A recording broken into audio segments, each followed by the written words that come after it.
عزیز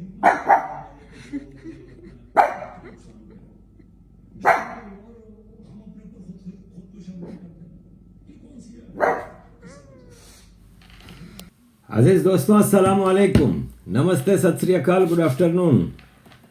میری پچھلی دو ویڈیو جو کرنٹ سچویشن ہے پاکستان میں، اس کے اوپر لوگوں نے یہ امپریشن لے لیا تھا کہ کل پرسوں میں مارشل لا آ جائے گا اور آرمی ٹیک اوور کر لے گی۔ تو دیکھیں چیزیں ہیں یار، ہوتی ہیں۔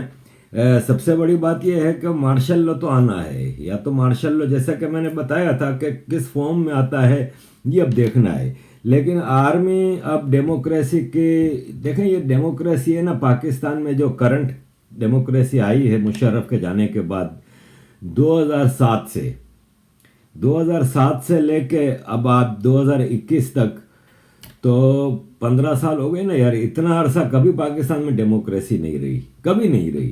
47 میں آزاد ہوا، 58 میں مارشل لا آ گیا، 71 تک مارشل لا رہا، 71 میں بھٹو کی حکومت آئی، ڈیموکریسی آئی، 77 میں ضیاء الحق کا مارشل لا آ گیا، 88 تک ضیاء الحق کا مارشل لا رہا، 88 میں بے نظیر بھٹو ڈیموکریسی لے کے آئیں، 98 میں 99 میں بھائی صاحب مشرف آ گئے۔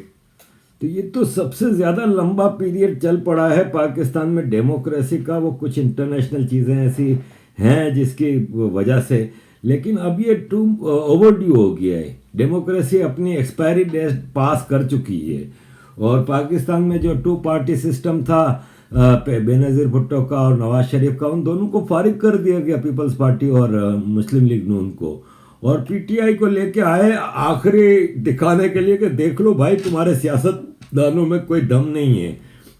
اور اس وقت پوری قوم کی آواز مارشل لا فوج کو دعوتیں دے رہے ہیں۔ اب کیا مجبوریاں ہیں، کیا چیزیں ہیں، یہ میں آپ کو بتاتا ہوں۔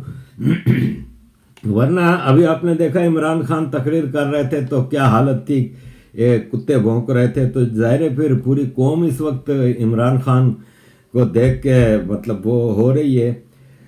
آرمی دیکھیں کتنی ضلالت کی بات ہے۔ میں سمجھتا ہوں 71 میں 93,000 فوجیوں نے جو بھارت کے سامنے پتلونیں اتاری تھیں، اس سے زیادہ ضلالت کا مظاہرہ کرنا پڑا اس نیازی کو، کہ کل تک جو کہ گالیاں دے رہے تھے شیخ رشید اور عمران خان، اور ہم یہ نہیں کریں گے اور ہم وہ نہیں کریں گے، اور آپ یقین مانیں کہ کل صبح تک تو کنٹینر اسلام آباد میں لگ رہے تھے اور ان پہ ویلڈنگیں تک ہو رہی تھیں۔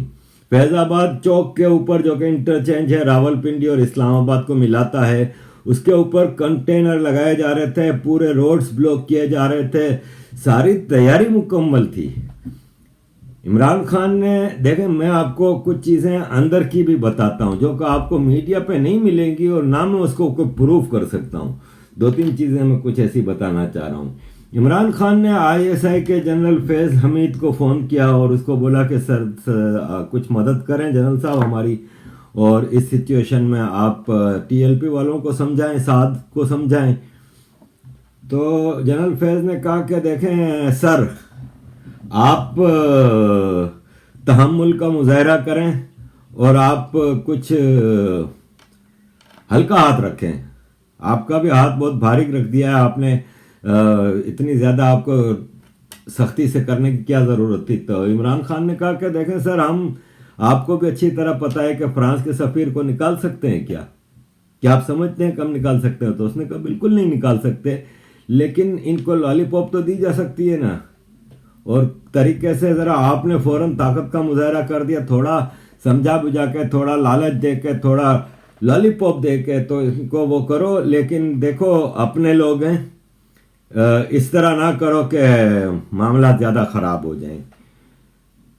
تو ایک تو اس نے جنرل صاحب نے ہری جھنڈی دکھا دی اپنے لوگ کہہ کے۔ یہی چیز خاقان عباسی جب پرائم منسٹر تھے، نواز شریف کے بعد خاقان عباسی جب پرائم منسٹر بنے تھے، تو 2017 میں اور 2018 میں جب اس سعد کے باپ خادم رضوی نے دھرنا دیا تھا فیض آباد انٹرچینج پہ، تو خاقان عباسی گئے تھے جنرل باجوہ کے پاس اور بولا تھا کہ دیکھیں جنرل صاحب، آپ کو ان کو روکنا ہوگا اور آپ کچھ مدد کریں۔ تو باجوہ نے اس کو کہا تھا کہ ہم اپنے لوگوں پہ طاقت کا استعمال نہیں کر سکتے. یہ بات آن ریکارڈ ہے کہ ہم اپنے لوگوں کے اوپر طاقت کا استعمال نہیں کر سکتے، کیونکہ آفٹر آل یہ مذہبی جماعتیں جتنی بھی ہیں یہ ان کی ہیں، اور یہ خود بناتے ہیں ان کو، اور خود ہی ان کے اشارے پہ چیزیں چل رہی ہوتی ہیں. اور آپ نے دیکھا کہ الٹیمیٹلی نواز شریف کا بسترا گول ہوا، نواز شریف کی پارٹی کا، پی ایم این ایل کا، اور عمران خان کو لایا گیا. تب حکومت کو مجبور کیا گیا، اور پھر جنرل کے ہاتھوں پیسے دلوائے گئے، اور پھر وہ دھرنا ختم ہوا شرائط کے اوپر. آج پھر یہ شرائط منوا کے یہ خادم رضوی مرنے سے 2 دن پہلے اس نے دھرنا ختم کیا تھا، اور یہ معاہدہ جو جنوری میں ہوا تھا آپ کے سامنے ہیں ساری چیزیں. اب مسئلہ یہ ہے کہ باٹم لائن میں نے آپ کو بتا دی تھی پہلے بھی، اب بھی بتا رہا ہوں کہ فرانس کا سفیر ان کا باپ بھی نہیں نکال سکتا. فرانس کا سفیر، عمران خان کی تقریر دیکھ لیں آپ پرسوں کی. عمران خان نے تقریر کی ہے قوم سے خطاب کیا ہے. اس میں اس نے وہی کہا جو میں نے کہا تھا آپ کو اپنی ویڈیو میں. اس نے کہا کہ ہم فرانس کا سفیر نہیں نکال سکتے، فرانس از یورپین یونین. یہ عمران خان نے کہا ہے. اور فرانس کے سفیر کا مطلب ہے یورپین یونین. ہماری کوٹن وہاں ایکسپورٹ ہوتی ہے، ہم بلینز آف ڈالر کے ان کے مقروض ہیں. پھر FATF، یہ ساری باتیں میں نے آپ کو ویڈیو پہ بتائی تھی. یہ ساری باتیں عمران خان نے کہی ہیں کہ FATF کا اجلاس آنے والا ہے، ہمارا سارا بزنس کا دار و مدار یورپین یونین سے ہے، اور پھر نیٹو ہے، اور یہ ساری چیزیں، پھر افغانستان، یہ وہ. عمران خان نے اپنی تقریر میں وہی ڈیٹیل ساری چیزیں بتائیں کہ ہم سفیر کو نہیں نکال سکتے. یہی بات اس نے جنرل فیض کو کہی. اب عمران خان نے اپنا اس کو دیکھیں. ایک اور چیز میں آپ کو بتا دوں یہاں پہ، یہ بھی آپ کو آن ریکارڈ چیز نہیں ملے گی، کہ عمران خان آفٹر آل جب سیلیبریٹی تھا تو اس کے تعلقات تھے انگلینڈ میں. یہ جب آکسفورڈ یونیورسٹی میں پڑھتا تھا تو شاہانہ لائف گزارتا تھا، اور بھٹو نے اس کے باپ کو کرپشن کے الزام پہ سیک کر دیا تھا، تو اس کو کوئی خاص پیسے ویسے نہیں ملتے تھے. اس کا خود بات ریکارڈ پہ ہے کہ میری ماں کو جب کینسر ہوئی تھی تو ہمارے پاس اتنے پیسے بھی نہیں ہوتے تھے. تو شاہانہ لائف کیسے گزارتا تھا؟ یہ چپندال تھا. فرینچ میں چپندال کہتے ہیں میل پروسٹیٹیوٹ کو. یہ جو یہاں پہ بڑے بڑے عمرا ہیں، لارڈس اور بڈھے بڈھے جو بڑے بڑے امیر وہ ہیں، ان کی جو جوان بیویاں ہوتی ہیں وہ ایسے لوگوں کو، اور خاص طور پہ چونکہ یہ کرکٹ کھیلتا تھا تو سیلیبریٹی بھی تھا. آپ کبھی طارق فتح بھائی سے ان کے بارے میں سنیں تو آپ کو پتہ چلے گا کہ طارق بھائی اس کے بارے میں بڑی دلچسپ باتیں بتاتے ہیں.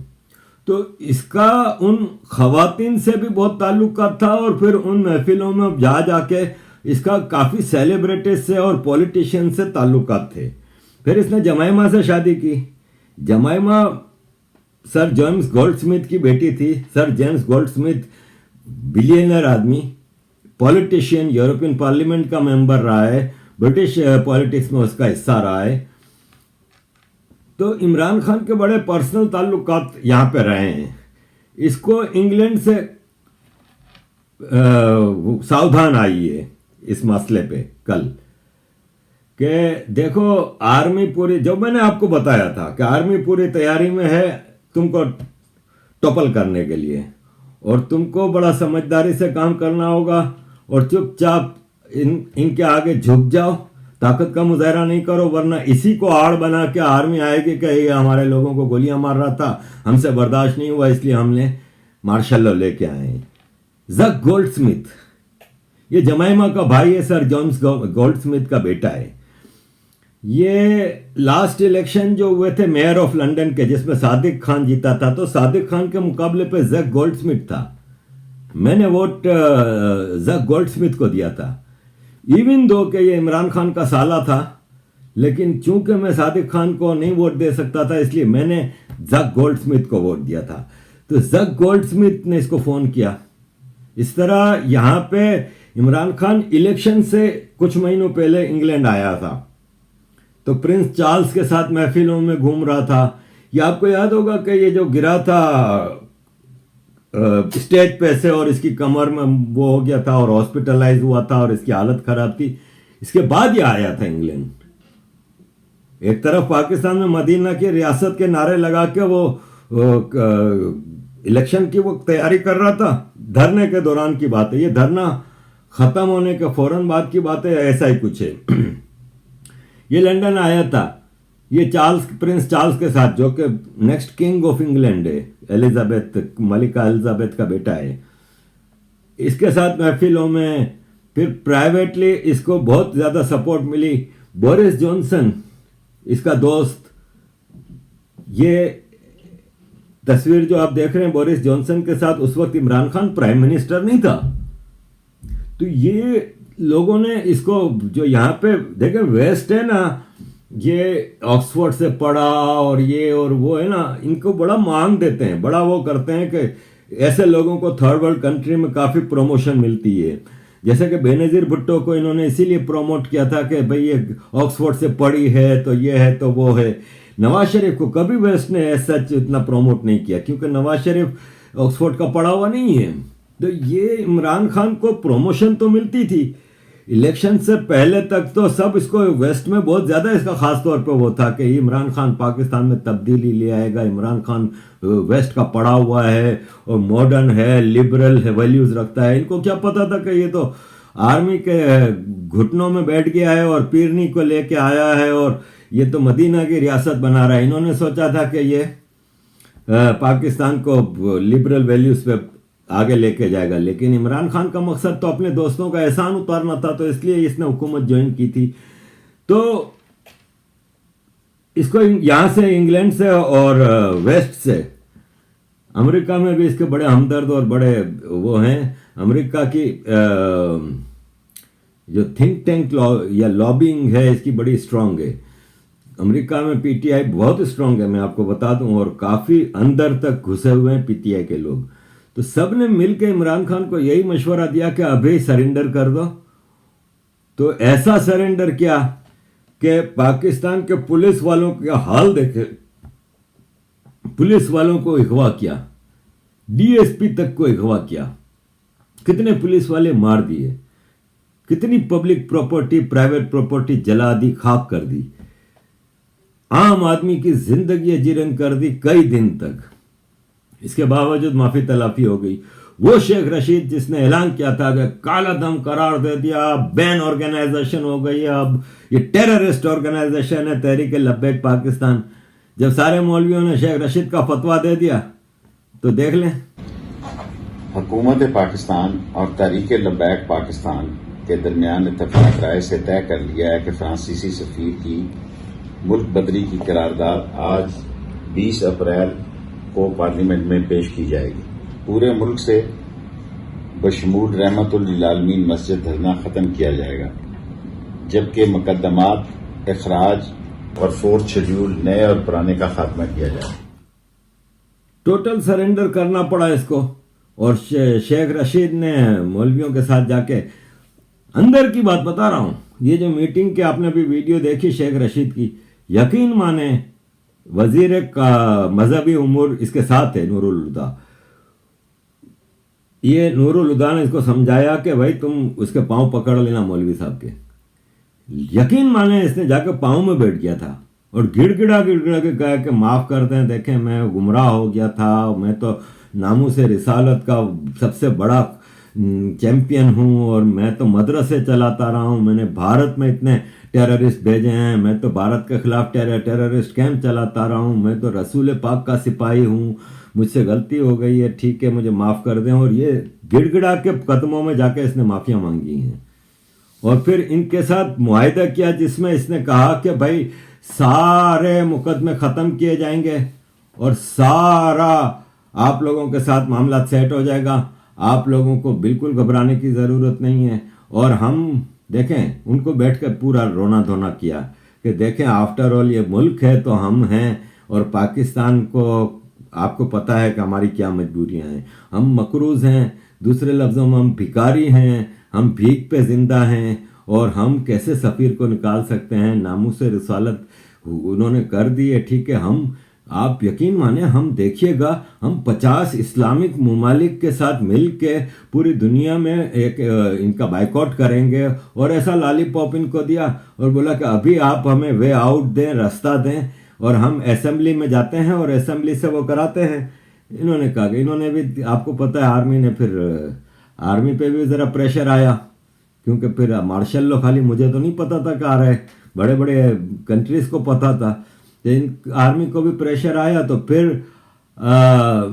آرمی نے بھی اپنے بچوں کو کہا کہ چل بھائی بہت ہو گیا، ٹھیک ہے جتنا دے رہے ہیں اتنا لے لو۔